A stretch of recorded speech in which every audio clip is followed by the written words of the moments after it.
안녕하세요, 아빠 약사입니다. 이번 주제는 기억도 유전된다에 대한 내용인데요. 사실 많은 분들이 외모는 유전이 될 수 있지만 기억까지 유전된다? 이거에 대해서는 좀 의구심을 가지실 수 있을 것 같아요. 저 고등학교 때만 해도 부모의 경험이라든지 아니면 부모가 태어나서 자신들이 힘들게 얻었던 습관들, 이런 것들은 자식에게까지 유전되는 거 아니라고 배웠거든요.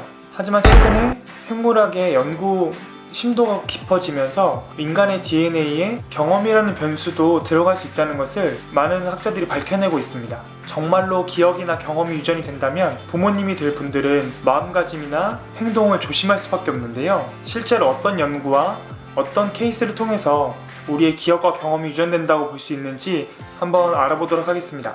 첫 번째로 베트남에 참전했던 군인들의 자녀가 다른 일반인 자녀에 비해서 자살률이 3배나 높았다고 하더라고요. 또 많이 알려져 있다시피 알코올 중독자의 자녀는 알코올 중독이 되기 쉽다는 연구 결과도 있습니다. 그런데 이 두 가지 케이스만 보면 의문을 가질 수가 있어요.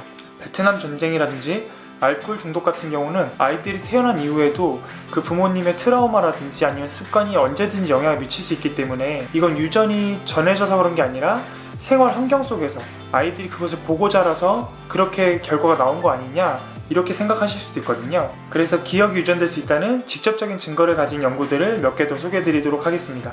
먼저 동물 실험이 있는데요. 수컷 쥐에게 벚꽃 냄새를 맡게 하면서 전기 충격을 가했을 때, 그리고 벚꽃 냄새를 맡게 할 때마다 전기 충격을 계속해서 주게 된다면 이 쥐는 벚꽃 냄새에 대한 트라우마가 생기겠죠. 벚꽃 냄새가 나면 충격이 가해지는구나, 아프구나, 이것을 알게 될 겁니다. 그런데 이 경험은 수컷쥐만 홀로 받은 것이지 그 자녀들이 함께 받은 것은 아니잖아요. 그럼에도 불구하고 이 수컷쥐가 새끼쥐를 낳았을 때 그 새끼쥐들도 벚꽃 냄새가 났을 때 일반 다른 쥐들은 보이지 않는 반응을 보였다는 거죠. 그리고 연구진들은 이 수컷쥐의 정자의 DNA에서 벚꽃 냄새를 맡을 때 반응하는 DNA가 변화가 있는 것을 확인을 하였는데요. 전기 충격을 가했을 때. 그래서 이 정자의 변화가 나중에 암컷쥐를 만나서 새끼쥐를 낳았을 때 새끼쥐들의 DNA에 영향을 끼쳤음을 알 수 있는 연구였습니다. 그럼 쥐의 트라우마가 새끼쥐에게도 전달된 셈인데요. 만약에 사람도 마찬가지라면 어떻게 될까요?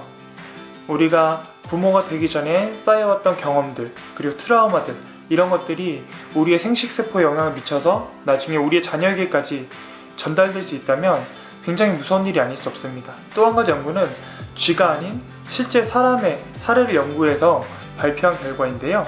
바로 2차 세계대전 때 나치가 네덜란드를 습격해서 그들의 식량 보급로를 끊었던 적이 있어요. 그래서 일반 성인의 하루 필요 열량이 2,500kcal인데 그때 보급로가 끊겼을 때는 한 명당 하루에 1000kcal 밖에 못 먹었다 그래요. 나중에는 더 심해져서 500kcal까지 밖에 못 먹었다고 하는데요. 이 기근 자체는 그 세대 사람이 겪은 거잖아요. 그런데 그들이 나중에 자녀를 낳고 나서 그 자녀들이 비만이나 고혈압, 당뇨병 같은 성인병을 겪을 확률이 2배 이상 높아졌다고 합니다. 그럼 이렇게 생각해 볼 수 있겠죠.